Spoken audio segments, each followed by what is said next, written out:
Hi there. My name is Alicia Krupski, and I am the program coordinator at the Community Foundation San Luis Obispo County.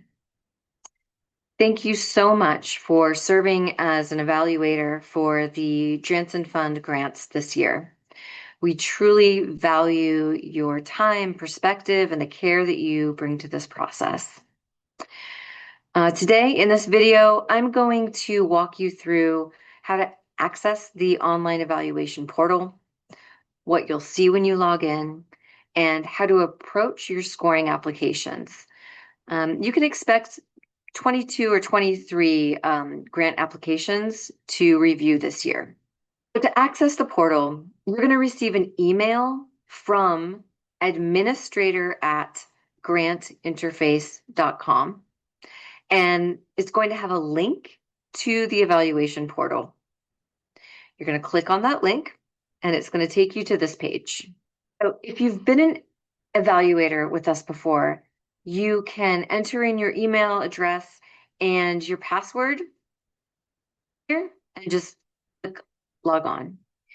If you're brand new to this portal, you're going to have to create a password. So simply put in your email address, click on forgot your password. It will send you an email and you'll be able to create your own password. Come on back and you can log in. Once you log on, this is what your dashboard is going to look like. So you're going to see a list of assigned applications. It's going to appear on your dashboard. Each application will show start if you haven't started evaluating yet, or continue if you've already begun.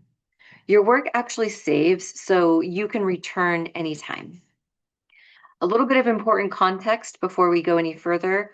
All of the applications have already been pre-screened for eligibility. This means that the applications are complete. The organizations have met the basic requirements, serving San Luis Obispo County. In this case, serving youth ages 6 to 18, and that all of the required documents and budgets have been submitted. What that means is that you can focus your energy on quality, alignment, and impact while you're reading these grants. Let's look at the evaluation screen. So when you click into the application, up top here, you're going to see the applicant contact information, organization name, address, email address. If you scroll down, you're going to see two different panels. On the right-hand side is the application that was submitted by the organization. On the left-hand side is your evaluation sheet. You will be inputting your scores and your comments. What's cool about this is that you can look at the application and your scoring side by side as you go through the process. First thing that's going to ask you to do is indicate if you have a conflict of interest. So if you hit yes, that application will complete and you can get started on the next application. If you click no, the evaluation rubric will appear. A note on conflict of interest: just because you know somebody who works at the organization or sits on the board doesn't automatically create a conflict of interest. What does is that if you or a direct member of your family stands to directly benefit from the award of this grant. So please keep that in mind. And if you have any questions about whether or not you have a conflict of interest, contact me and we can talk through it together. So a note about the scoring framework. You're going to be each question is going to be scored on a scale of 1 through 5. Let's scroll so you can take a look here. There we go. So 1 through 5. 1 means unclear. In this case, it doesn't meet the criteria. 2 is always going to mean limited. There's little to no evidence that it meets the criteria. 3 is moderate. The application meets expectations. Strong is that it's clear and specific, and very strong means that it's exceptional. It's an exceptional response. the criteria and demonstrates a deep understanding. With that in mind, first question that you're going to be looking at is organization overview. Over here on the right with the application, you're going to want to scroll the organization's overview here. You can read it, and then on the left-hand side, you're going to be asking yourself these questions in reference to the organization's response. With that, here's where we're talking about the rubric 1 through 5. In this case, the overview of the organization's work. You're not able to assess it. Experience, capacity, or alignment would be a low score. And very strong is that the experience, capacity, and alignment is well positioned to successfully implement the program. You can mark your score here and then make any additional comments you would like to include down below. Next question you are going to be looking at is population served. We want to know and make sure that the population is clearly defined for this program that's being implemented. Keep in mind that this is the population for the program, not necessarily the population that the overall organization serves. So once again, you've got your scoring from 1 through 5. You mark it here based on the criteria provided and any additional notes. Next, we're going to look at program purpose. What is this program? Why is it important? Is really the question that's being answered here. What is the gap that it's filling in the community and that there's a demonstrated need? So once again, we have these guiding questions that you're going to read, that you will evaluate against the application's submission. And then here, the scoring rubric will give you a little bit of insight into how you should score based on that criteria provided. Marking 1, 2, 3, 4, 5, and here are your optional evaluator comments. Next, you're going to look at youth decision making.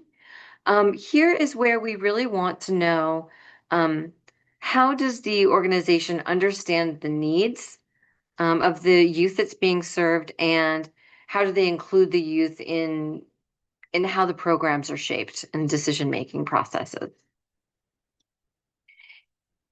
Here's the criteria that we'd like you to evaluate with the application. Here's the scoring rubric with some information on some insight into what these rankings could mean. You're going to score here and put your comments in here. Next, we've got use of experience and information. Does this applicant demonstrate experience and is showing up-to-date best practices with this program? Next, we have access and barrier reduction.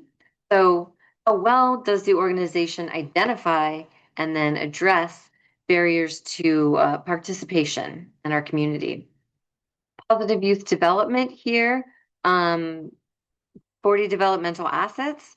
We have asked applicants to provide one internal asset, one external asset, and then a description of how their program aligns with this asset. Once again, you have your criteria right here, your scoring rubric, your numbers, and your opportunity here for comments. The budget reflections are optional. But I know that with this committee, often the committee likes to review the project budget to get a sense of where the funds are being allocated specifically within that project or program. So those budgets will be provided for you. And then finally, in your evaluation, we ask for placement. This is one important thing about the evaluations that we wanted to add. Please, when you're scoring these, make sure that it's based on the information that's provided in the application, and try to avoid using maybe outside information that you know about the organization that could influence your decision, but isn't directly listed here on the application. With that said, there's a final part where you can add some of your lived experience and personal insight. That's here under placement, your evaluation. So first of all, how strongly overall do you recommend this proposal for funding? Gives you a drop-down menu to select. And then this is where you can also put overall reflection. So if you have questions, if something wasn't quite clear, um, or if the application is, you have strong case making for the application, maybe it wasn't perfectly written, but you think that the program is well run and is important in the community. So even if the application doesn't score highly, maybe it's still really valuable and highly needed. This is where you can talk about some of that information there. I will close out our application here. Oh, basically at the end, you want to hit save. That's going to save your scores, and then you can move on to your next application. So please plan for about 30 minutes per an application at a minimum. As you go through reviewing, you might get a little faster as you get used to knowing what you're looking for. Many evaluators will do an initial pass, and then they're going to go back and revisit the score after their final reviews of all the applications. That's fine. Be sure to save your work as you go. Submit each evaluation once it's complete. Your final scores are going to be due on Monday, May 4th. And our evaluation meeting where we're going to meet is going to be on Thursday, May 7th. That's from 9:30 to 11 a.m. at the Community Foundation in our conference room. In closing, thank you again for the care and the thoughtfulness that you bring to this process. Your evaluations directly shape the funding decisions that support the youth in our community. And if any questions come up, just please don't hesitate to reach out and I will be happy to help. Thank you so much.